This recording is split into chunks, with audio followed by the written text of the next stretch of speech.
آج کی ایپیسوڈ میں یہ بڑی یونیک انفارمیشن آپ کو ملے گی. At the day of judgment اہل ایمان کے ساتھ کیا معاملہ ہوگا کہ بندے کو اسی عمل پر اٹھایا جائے گا جس پر اسے موت آئی. ذرا غور سے سنیے گا ویورز، یہ بڑی اہم بات ہے. اونٹنیوں پر سونے کے کجاوے ہوں گے، ان کی لگامیں قیمتی پتھر کی ہوں گی. یہاں تو کر و فر ہے، جاہو جلال ہے. بڑا پراؤڈ ہے جناب، کسی کو خاطر میں نہیں لاتے. تکبر نہ کیجیے.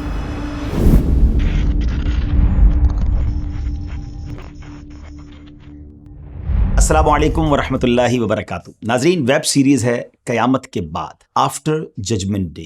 ایک بار پھر آپ کو خوش آمدید کہتے ہیں، اور آج ہم بات کریں گے کہ قیامت کے دن لوگ اللہ کی بارگاہ میں کس طرح پیش ہوں گے، محشر کے میدان میں کن کن کنڈیشنز کے ساتھ آئیں گے. آج کی ایپیسوڈ میں یہ بڑی یونیک انفارمیشن آپ کو ملے گی. We will know the different conditions of people who will come on the day of judgment. سب سے پہلے جانتے ہیں پیارے آقا علیہ الصلوۃ والسلام کے پیارے انداز پر کہ آپ کی حالت مبارکہ کیا ہوگی. سبحان اللہ. حضرت سیدنا کعب الاحبار رحمۃ اللہ تعالی علیہ فرماتے ہیں کہ آپ کی آمد کا محشر کے دن کا منظر یہ ہوگا کہ کوئی فجر طلوع نہیں ہوتی مگر آسمان سے 70,000 فرشتے نازل ہوتے ہیں. وہ سرکار دو عالم علیہ الصلوۃ والسلام کی قبر انور سے اپنے پروں کو مس کرتے ہیں، یعنی ٹچ کرتے ہیں، اور قبر انور کے گرد جمع ہو کر آپ کے لیے دعا کرتے ہیں اور آپ پر درود پڑھتے ہیں حتیٰ کہ شام ہو جاتی ہے. تو یہ واپس اوپر چلے جاتے ہیں اور دوسرے 70,000 اینجلز، دوسرے 70,000 فرشتے آتے ہیں اور اگلی صبح تک یہی کرتے ہیں، یعنی درود و سلام پیش کرتے رہتے ہیں. اور ناظرین، یہ معاملہ قیامت تک ہوتا رہے گا. مگر جب قیامت کا دن آئے گا تو سرکار دو عالم علیہ الصلوۃ والسلام ان 70,000 اینجلز کے جھرمٹ میں، 70,000 فرشتوں کے جھرمٹ میں مزار پر انوار سے باہر تشریف لائیں گے، اور وہ فرشتے نبی پاک علیہ الصلوۃ والسلام کی تعظیم و توقیر کر رہے ہوں گے. نبی پاک علیہ الصلوۃ والسلام نے ارشاد فرمایا، قیامت کے دن میں ابو بکر اور عمر کے درمیان اٹھایا جاؤں گا، پھر میں بقیع غرقد، یعنی جو گریو یارڈ آف جنت البقیع ہے، ان کے پاس آؤں گا اور انہیں بھی اٹھا کر میرے ساتھ کر دیا جائے گا. پھر میں اہل مکہ کی طرف دیکھوں گا حتیٰ کہ وہ بھی میرے پاس آ جائیں گے، پس میں مکہ و مدینہ والوں کے درمیان اٹھایا جاؤں گا. اب آپ یہ جانتے ہیں کہ at the day of judgment اہل ایمان کے ساتھ کیا معاملہ ہوگا. اللہ کے پیارے حبیب علیہ الصلوۃ والسلام نے ارشاد فرمایا، لا الہ الا اللہ کہنے والوں کو نہ موت کے وقت وحشت ہوگی، نہ قبروں سے اٹھائے جانے کے وقت، اور نہ قبروں میں. گویا کہ میں دیکھ رہا ہوں کہ چنگھاڑ کے وقت، یعنی سور پھونکتے وقت مسلمان اپنے سروں سے مٹی جھاڑتے ہوئے یہ کہتے اٹھ رہے ہوں گے، الحمدللہ الذی اذھب عنا الحزن، یعنی تمام تعریفیں اللہ کے لیے ہیں جس نے ہم سے غم کو دور فرما دیا. رسول کریم علیہ الصلوۃ والسلام نے ارشاد فرمایا، مجھے جبرائیل علیہ السلام نے خبر دی ہے کہ لا الہ الا اللہ مسلمان کو اس کی موت کے وقت، اس کی قبر میں اور قبر سے نکلتے وقت انسیت دیتا ہے. یا رسول اللہ صلی اللہ علیہ وسلم، اگر آپ انہیں قبروں سے نکلتے وقت دیکھیں گے تو وہ اپنے سروں سے مٹی کو جھاڑتے ہوں گے. کوئی لا الہ والحمدللہ کہہ رہا ہوگا اور اس کے کہنے والے کا چہرہ روشن ہوگا، اور کوئی یوں چیختا ہوگا کہ ہائے میری حسرت اس کوتاہی پر جو میں نے اللہ پاک کے بارے میں کی، اور اس کا چہرہ سیاہ ہوگا. اللہ کریم ہمیں قیامت کے دن بھی پروٹیکٹ فرمائے. حدیث نبی میں ہے کہ بندے کو اسی عمل پر اٹھایا جائے گا جس پر اسے موت آئی تھی. ذرا غور سے سنیے گا ویورز، بڑی اہم بات ہے. حضرت انس رضی اللہ تعالیٰ عنہ سے مرفوعاً روایت ہے کہ جو دنیا سے نشے کی حالت میں گیا وہ قبر میں بھی نشے کی حالت میں ہوگا، اور جب اسے قبر سے اٹھایا جائے گا اس وقت بھی وہ نشے کی حالت میں ہوگا. ویورز، ہر وقت جو گناہوں میں مشغول رہتے ہیں انہیں اس بات سے ڈرنا چاہیے، عبرت پکڑنی چاہیے، گناہوں سے بچنے کی کوشش کرنی چاہیے. کہیں ایسا نہ ہو کہ ہم کسی گناہ کی حالت میں دنیا سے چلے جائیں اور اس وقت اگر موت آ گئی تو اسی حالت میں اسے اٹھایا جائے گا. تو we have to think about it کہ ہم وہ کام چھوڑ دیں جس حالت میں مرنا نہیں چاہتے، کیونکہ اگر جس حالت میں مریں گے اسی حالت میں اٹھایا جائے گا. حضرت فضالہ بن عبید رضی اللہ تعالیٰ عنہ سے روایت ہے کہ آپ علیہ الصلوۃ والسلام نے ارشاد فرمایا، جو ان مراتب یعنی جہاد، حج یا کسی اور نیک کام میں کسی مرتبے پر مرے گا، بروز قیامت اسی پر اٹھایا جائے گا. سرکار دو عالم علیہ الصلوۃ والسلام کا فرمان ہے، بے شک مؤذن اور تلبیہ یعنی لبیک پڑھنے والے بروز قیامت اپنی قبروں سے یوں اٹھیں گے کہ مؤذن اذان کہتا ہوگا اور تلبیہ کہنے والا تلبیہ پڑھتے ہوئے ہوگا. سبحان اللہ. اللہ کریم قرآن مجید میں ارشاد فرماتا ہے، ترجمہ کنز الایمان، جس دن ہم پرہیزگاروں کو رحمان کی طرف لے جائیں گے مہمان بنا کر، اور مجرموں کو جہنم کی طرف ہانکیں گے پیاسے. اسی طرح سورہ بنی اسرائیل میں ارشاد فرمایا، ٹرانسلیشن فرام کنز الایمان، اور ہم انہیں قیامت کے دن ان کے منہ کے بل اٹھائیں گے، اندھے اور گونگے اور بہرے ان کا ٹھکانہ جہنم ہے، جب کبھی بجھنے پر آئے گی ہم اسے اور بھڑکا دیں گے۔ امیر المومنین مولا علی شیر خدا کرم اللہ تعالی وجہ الکریم نے ان آیات مبارکہ کی تلاوت کر کے ارشاد فرمایا۔ اب ذرا انٹرپریٹیشن سنیے گا، اس کی وضاحت سنیے گا۔ فرماتے خدا کی قسم مہمانوں کا حشر نہ تو پیروں پر ہوگا اور نہ ہی انہیں ہانکا جائے گا، بلکہ ان کے لیے جنتی اونٹنیاں لائی جائیں گی جن کی مثل مخلوق نے نہ دیکھی ہوگی۔ اونٹنیوں پر سونے کے کجاوے ہوں گے، سونے کی کاٹھی ہوگی اور ان کی لگامیں زبرجد یعنی قیمتی پتھر کی ہوں گی۔ وہ ان پر سوار ہوں گے حتیٰ کہ جنت کا دروازہ کھٹکھٹائیں گے۔ کیسا پروٹوکول ہوگا کہ لوگ پریشان ہوں گے اور یہ اللہ کے مہمان جنتی سواریوں پر جنت کی طرف جائیں گے۔ نبی پاک علیہ الصلوۃ والسلام نے ارشاد فرمایا 3 گروہوں یعنی گروپس کی صورت میں لوگوں کا حشر ہوگا، ایک رغبت رکھنے والوں اور ڈرنے والوں کا، دوسرا گروہ ان لوگوں کا جو اونٹوں پر 2 3 4 اور 10 تک سوار ہوں گے، باقی تیسرے گروہ کو، تھرڈ گروہ کو آگ اکٹھا کرے گی جہاں وہ لوگ دن گزاریں گے، آگ ان کے ساتھ دن گزارے گی، جہاں وہ رات گزاریں گے آگ بھی ان کے ساتھ وہیں رات گزارے گی۔ یہ نبی کریم علیہ الصلوۃ والسلام نے ارشاد فرمایا بروز قیامت انبیاء کرام علیہ الصلوۃ والسلام کا حشر چوپایوں پر ہوگا، وہ ان پر سوار ہو کر محشر تک پہنچیں گے۔ حضرت صالح علیہ الصلوۃ والسلام کو ان کی اسی ہسٹوریکل اونٹنی پر بٹھایا جائے گا جس کا ذکر قرآن میں بھی موجود ہے۔ نبی پاک فرماتے ہیں مجھے براق پر اٹھایا جائے گا اور میرے دونوں بیٹے سبحان اللہ امام حسن اور امام حسین دونوں جنتی اونٹنیوں پر سوار ہوں گے۔ حضرت بلال بھی جنتی اونٹنی پر سوار ہو کر صرف اذان اور 2 برحق شہادتیں دیتے آئیں گے، حتیٰ کہ جب وہ اشہد ان محمد رسول اللہ کہیں گے تو اگلے پچھلے ایمان والے ان کے ساتھ گواہی دیں گے۔ چنانچہ جس نے دنیا میں اس گواہی کو قبول کیا تھا اس کی گواہی قبول کر لی جائے گی، اور جس نے دنیا میں اسے جھٹلایا تھا اس کی قبول نہیں کی جائے گی۔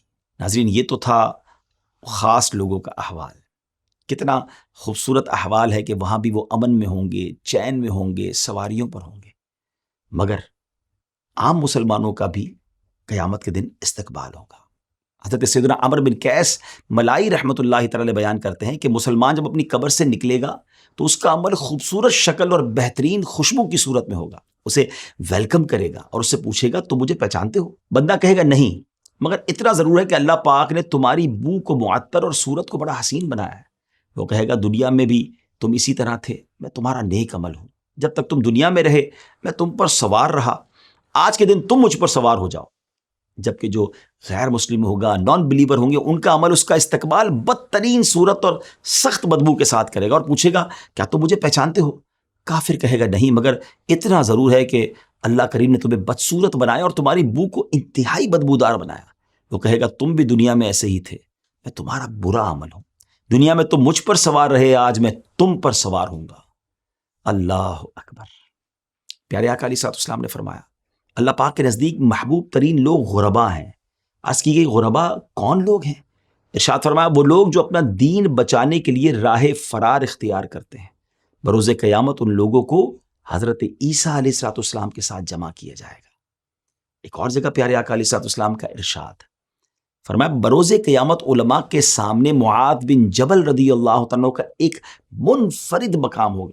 سنیے گا ناظرین، فرمایا ایک مقام پر آپ علیہ الصلوۃ والسلام نے فرمایا میری امت میں حلال و حرام کا سب سے زیادہ علم رکھنے والے معاذ بن جبل رضی اللہ تعالیٰ عنہ ہیں، عظیم صحابی ہیں۔ حضرت علامہ سیوطی رحمۃ اللہ تعالیٰ علیہ فرماتے ہیں میں کہتا ہوں کہ اسی کا نتیجہ ہے کہ حضرت سیدنا معاذ رضی اللہ تعالیٰ عنہ بروز قیامت تمام علماء کے آگے ہوں گے، علماء آپ کے پیچھے پیچھے ہوں گے۔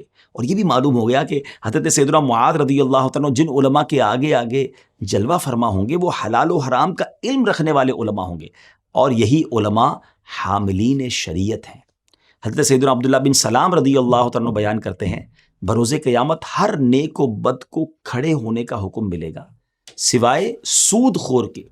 وہ ایسے سٹینڈ اپ ہوگا، ایسے کھڑا ہوگا جیسے وہ شخص کھڑا ہوتا ہے جسے آسیب نے چھو کر حواس خراب کر دیے ہوں، جس کو ہم نہیں دیکھتے کوئی شخص پاگل ہے اس کے حواس ہی نہیں ہوتے۔ فرمایا سود والا قیامت کے دن اس طرح ہوگا اور اس کا گلا گھونٹا جا رہا ہو۔ رسول کریم علیہ الصلوۃ والسلام نے ارشاد فرمایا بروز قیامت ایک قوم کو اللہ پاک ان کی قبروں سے اس حالت میں اٹھائے گا کہ ان کے منہ سے بھڑکتی ہوئی آگ نکل رہی ہوگی۔ عرض کی گئی یا رسول اللہ صلی اللہ تعالیٰ علیہ وسلم وہ کون لوگ ہوں گے؟ ارشاد فرمایا کیا تم نے نہیں دیکھا کہ اللہ کریم ارشاد فرماتا ہے ترجمہ کنز ایمان وہ جو یتیموں کا مال ناحق کھاتے ہیں وہ تو اپنے پیٹ میں نری آگ بھرتے ہیں، اللہ اکبر. ناظرین یہ بھی بہت بڑا مسئلہ ہے. لوگ یتیموں کا مال کھا جاتے ہیں, سوچتے نہیں ہیں کہ اللہ کی بارگاہ میں کیا جواب دیں گے. پلیز ایسا نہ کیجیے, توبہ کیجیے. کہ اللہ کے حبیب علیہ الصلوۃ والسلام نے ارشاد فرمایا, اللہ کریم بروز قیامت تکبر کرنے والوں کو قیامت کے دن چھوٹی چیونٹی کی مثل مگر انسانی صورت میں اٹھایا جائے گا. ہر جگہ انہیں ذلت گھیرے ہوگی, پھر انہیں جہنم کے بولس نامی قید خانے کی طرف ہانکا جائے گا. ان پر آگ بلند ہوگی اور انہیں جہنمیوں کے زخموں کا نچوڑ یعنی خون اور پیپ پلایا جائے گا. اللہ اکبر. آج جو پراؤڈ کرتے ہیں, آج جو تکبر کرتے ہیں, وہ غور کریں. یہاں تو کر و فر ہے, جاہو جلال ہے, بڑا پراؤڈ ہے جناب, کسی کو خاطر میں نہیں لاتے. تکبر نہ کیجیے, قیامت کے دن چونٹیوں کی شکل میں انہیں لایا جائے گا. پیارے آقا علیہ الصلوۃ والسلام نے ارشاد فرمایا, جس نے سوال سے بے نیاز کرنے والی چیز پاس ہونے کے باوجود بھی سوال کیا, یعنی بلا ضرورت اور کوئی مجبوری نہیں, پھر بھی لوگ سوال کر رہے ہوتے ہیں, مانگ رہے ہوتے ہیں, تو فرمایا تو بروز قیامت اس حال میں آئے گا کہ اس کا سوال اس کے چہرے پر خراشے بن کر ظاہر ہو رہا ہوگا. اگین لیسن ہے اس میں کہ کیوں لوگوں سے مانگ رہے ہوتے ہیں لوگ, حالانکہ ہوتا ہے ان کے پاس. آج تو لوگوں کو ہم دھوکہ دے دیں گے, آج تو لوگوں کو پتہ نہیں چلے گا, وہ مستحق سمجھ کر مدد کر دیں گے. بعض اوقات تو ایسی سٹوری بھی سوشل میڈیا پہ ملتی ہیں کہ کسی بیگر کو, کسی فقیر کو جب پکڑا گیا تو پتہ چلا اس کے بعد لاکھوں روپے نکل رہے ہیں. تو اگر اللہ نے دیا ہے تو کبھی کسی کے آگے ہاتھ نہ پھیلائے, بلکہ سچی بات یہ ہے, دنیا والوں سے کیوں مانگنا ہے, اللہ سے عرض کرے نا. خودداری ہونی چاہیے. حضرت سیدنا زازان رضی اللہ تعالیٰ عنہ بیان کرتے ہیں, جس نے اس لیے قرآن پڑھا کہ اس کے ذریعے لوگوں سے کھائے تو بروز قیامت وہ اس حالت میں آئے گا کہ اس کے چہرے کی ہڈیوں پر بالکل گوشت نہیں ہوگا. اللہ اکبر. اللہ کرے کہ ہم اپنے سارے کام اللہ کی رضا کے لیے کریں. رسول اکرم علیہ الصلوۃ والسلام نے فرمایا, جس نے آدھی بات کے ذریعے بھی کسی مسلمان کے قتل میں مدد کی ہوگی. اب یہ ایک اور کنڈیشن سنیے گا, بروز قیامت وہ اس حالت میں آئے گا کہ اس کی دونوں آنکھوں کے درمیان لکھا ہوگا, یہ شخص اللہ پاک کی رحمت سے نا امید ہے. غور کیجیے, آج تو بے جا قتل بھی کیے جا رہے ہیں, تکلیف بھی پہنچائی جا رہی ہے. ایسا نہ کیجیے. اللہ پاک مجھے اور آپ کو ظلم سے بچائے, ظلم کرنے سے بھی بچائے اور ظالموں کے ظلم سے بھی بچائے.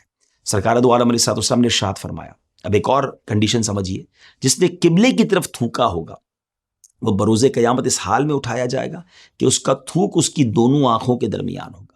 اب ظاہر اس کی کنڈیشنز ہیں کہ جناب معاذ اللہ معلوم ہونے کے باوجود اور بے ادبی کی نیت سے یہ کام کرے گا, تو ہمیں بے ادبی سے بچنا ہے. رسول پاک علیہ الصلوۃ والسلام نے ارشاد فرمایا, جس کے پاس 2 بیویاں ہوں اور پھر وہ ان کے درمیان عدل سے کام نہ لے, تو قیامت کے دن وہ یوں آئے گا کہ اس کا آدھا جو دھڑ ہوگا وہ شل ہوگا, اور ایک روایت میں کہ اس کا آدھا دھڑ گر چکا ہوگا. آج کسی کو پیرالائز کوئی ہو جائے, فالج ہو جائے تو کتنا ڈیفیکلٹ ہوتا ہے. قیامت کے دن ایسا شخص آدھا اس کا دھڑ یا تو گر چکا ہوگا یا وہ مفلوج ہو چکا ہوگا, شل ہو چکا ہوگا. اگر اللہ نے آپ کو ایک سے زائد ازواج دی ہیں تو انصاف کیجیے. یہ میں جو آپ کو الگ الگ حدیثیں سنا رہا ہوں نا, تاکہ آپ کو کنڈیشنز پتہ چلیں. پہلے ہم نے اللہ کے محبوب لوگوں کا پروٹوکول سنا, ان پر کیسی نعمتیں ہوں گی, وہ کیسے سکون میں ہوں گے. مگر یہ وہ افراد ہیں کہ جو یہ مسٹیکس کرنے والے ہیں, یہ غلطیاں کرنے والے ہیں, اور ان کا قیامت کے دن کیا حال ہوگا, کس حالت میں آئیں گے, وہ ہم بتا رہے ہیں. اور اللہ کی رحمت ہے نا کہ ہمیں دنیا میں پتہ چل گیا ہے, تو ہم ان چیزوں سے بچنے لگ جائیں. ایک اور حدیث پاک سنیے. نبی پاک علیہ الصلوۃ والسلام نے ارشاد فرمایا کہ منہ پر عیب لگانے والے, پیٹھ پیچھے برائی کرنے والے, چغلی کھانے والے اور نیک لوگوں پر تہمت لگانے والوں کو اللہ پاک بروز قیامت کتوں کی شکل میں اٹھائے گا. اب کون چاہتا ہے کہ وہ اس شکل میں اٹھے, تو پھر یہ کام نہ کرے نا. روایت میں آتا ہے کہ جو اس حالت میں مرا کہ وہ منہ پر اور پیٹھ پیچھے لوگوں کے عیب بیان کرنے والا ہو اور لوگوں کے برے نام رکھنے والا ہو, تو بروز قیامت اس کی علامت یعنی اس کا سمبل یہ ہوگا کہ اللہ پاک اس کی دونوں بانچیں کہتے ہیں یہ دونوں ہونٹوں کے جو کونے ہوتے ہیں نا, اسے لے کر اس کی ناک تک داغ لگائے گا. کیسے برداشت ہوں گی چیزیں. آج لوگ عیبوں کی تلاش میں رہتے ہیں, کسی طرح کسی کا عیب پتہ چل جائے تو ذرا آپ سوشل میڈیا پہ ڈال دیں, اسے وائرل کر دیں. حضرت سیدتنا عائشہ رضی اللہ تعالیٰ عنہا بیان فرماتی ہیں کہ رسول اکرم علیہ الصلوۃ والسلام نے ارشاد فرمایا, جس نے کسی کی بالشت بھر زمین بھی ناحق لی ہوگی, بروز قیامت 7 زمینوں کا طوق بنا کر اس کے گلے میں ڈالا جائے گا. اللہ اکبر. آج تو زمینوں پہ قبضہ کیا جا رہا ہے اور لوگ بڑے کرو فر سے کہتے ہیں جو کرنا ہے کر لو, مجھ سے کوئی نہیں واپس لے سکتا. ٹھیک ہے جناب, آج آپ سے کوئی واپس نہیں لے سکتا, مگر کیا بروز قیامت اس پنشمنٹ کو برداشت کر سکیں گے؟ جس کا حق نکلتا ہے نا دنیا میں دے دیجئے, معافی مانگ لیجئے. اس دن ہم کچھ بھی برداشت نہیں کر سکیں گے. اللہ کرے کہ ایسے گناہوں سے پاک ہو کر اللہ کی رضا والے بن کر ہم قیامت کے دن جائیں کہ اللہ ہم سے راضی ہو جائے اور ہمیں اپنے مقبولین میں شامل فرما لے. اب آئیے ذرا اپنی ایپیسوڈ کو اینڈ کی طرف لیے چلتے ہیں کہ لاسٹ آپ کو روایت سناتا ہوں۔ نبی پاک علیہ الصلوۃ والسلام نے ارشاد فرمایا، جو 10 لوگوں کا بھی امیر ہوگا بروز قیامت اللہ پاک اسے اس حالت میں اٹھائے گا کہ اس کے دونوں ہاتھ اس کی گردن کے ساتھ بندھے ہوئے ہوں گے۔ اگر وہ نیک ہوگا تو اس کی بندش کھول دی جائے گی، اور اگر وہ بدکار ہوگا تو اس بندش پر ایک اور بندش کا اضافہ کر دیا جائے گا۔ اب وہ لوگ جو صاحب اقتدار ہیں، وہ لوگ جو کنٹرول رکھتے ہیں، جو لوگوں کے امیر ہیں یا ہیڈ ہیں، انہیں سوچنا ہے کہ انصاف کرنا ہے، ورنہ ایسا نہ ہو کہ نا انصافی بائس ہو جاتے ہیں، اپنے پسند کے فیصلے کر رہے ہوتے ہیں۔ اگر اللہ نے موقع دیا ہے نا کسی کا لیڈر بننے کا، کسی کا نگران بننے کا، اقتدار دیا ہے، تو انصاف کرنا ہے، ورنہ قیامت کے دن یہ سزا برداشت نہیں ہوگی۔ ناظرین، دوسری ایپیسوڈ ہماری آلموسٹ کمپلیٹ ہوئی۔ اگلی ایپیسوڈ کو انشاءاللہ آپ نے دیکھنا ہے، کیونکہ اس میں ہم اچھے اور نیک اعمال کرنے والوں کے بارے میں سنیں کہ وہ کیسے اللہ کی بارگاہ میں آئیں گے، ان پر کیا کیا انعامات ہوں گی، کیا کیا نوازشوں کی بارش ہوگی، اور انشاءاللہ پھر بہت ساری معلومات کے ساتھ آپ کے ساتھ ملاقات ہوگی، اس دعا کے ساتھ کہ اللہ کریم محشر میں ہماری عزتوں کی حفاظت فرمائے، ہمیں پوری مخلوق کے سامنے رسوا ہونے سے بچائے، اور پیارے نبیوں اور اپنے مقبولین کے ساتھ ہمارا حشر فرمائے۔ آج بھی جو ہم نے گفتگو کی ہے، اگر اس کے ریفرنسز آپ جاننا چاہیں تو ڈسکرپشن میں آپ جا کر دیکھ سکتے ہیں۔ ہمارے چینل کو سبسکرائب کیجئے، لائک کر دیجئے، اگر آپ کو یہ ایپیسوڈ پسند آئی ہے تو اسے شیئر بھی کیجئے اچھی نیتوں کے ساتھ۔ انشاءاللہ یہ ایسی شیئرنگ ہے جو انشاءاللہ آپ کے لیے ثواب کا بھی باعث بنے گی۔